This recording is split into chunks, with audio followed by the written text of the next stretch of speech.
Shalom, selamat pagi saudara dan saudari sekalian. Bertemu lagi kita di dalam renungan pagi pada hari ini yang bertajuk Mengetahui Kehendak Tuhan.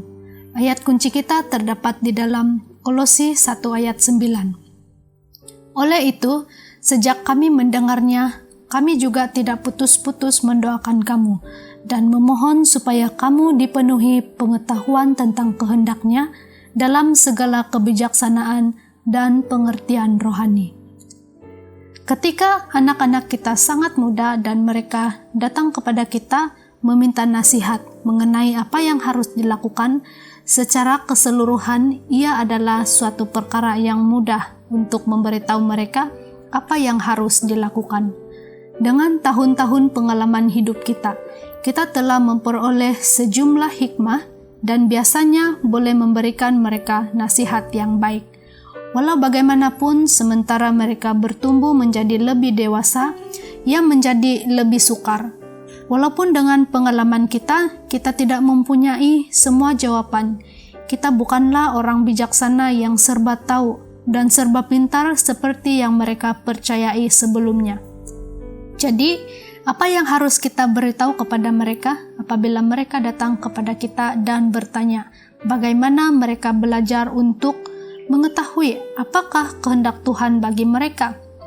Dengan risiko menyatakan apa yang sudah jelas, saranan Paulus ialah bahwa kita berdoa. Secara spesifik kita berdoa bagi mereka untuk dipenuhi dengan pengetahuan akan kehendak Tuhan. Jenis hikmah yang Paulus maksudkan ialah hikmah Tuhan bertentangan dengan falsafah palsu atau pertunjukan hikmah. Ia adalah suatu hikmah yang penuh dengan pengertian rohani.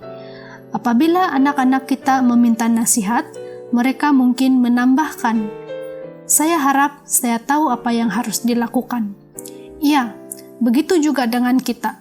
Kalaulah kita tahu apa yang terbaik bagi mereka dalam setiap keadaan.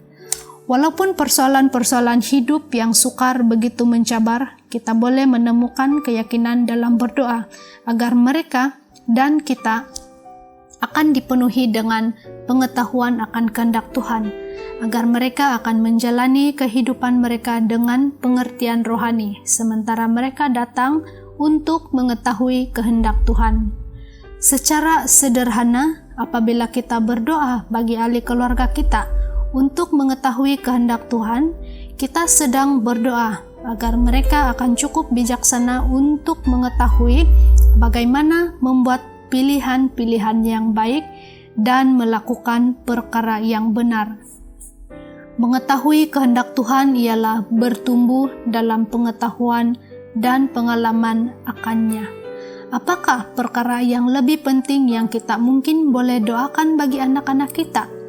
Ambil masa seketika saat ini untuk berdoa bagi mereka yang kamu paling kasihi, pasanganmu, anak-anakmu, dan sahabat-sahabatmu, supaya mereka akan dipenuhi dengan pengetahuan akan kehendak Tuhan, dan supaya Dia akan memberikan mereka segala hikmah dan pengertian rohani dalam segala perkara berkaitan mereka. Sebagai doa kita pada pagi ini, mari kita sama-sama berdoa. Maha besar Tuhan kami di surga, Tuhan yang kami kasihi, tolong berkati pasangan saya, anak-anak kami, dan juga sahabat-sahabat kami, supaya mereka akan dipenuhi dengan pengetahuan akan kehendak-Mu, dan supaya mereka akan mempunyai hikmah dan pengertian rohani untuk mengikutnya dan hidup menurutinya. Terima kasih Tuhan, Engkau sudah mendengar dan menjawab doa ini. Di dalam nama Yesus kami sudah pun berdoa. Amin.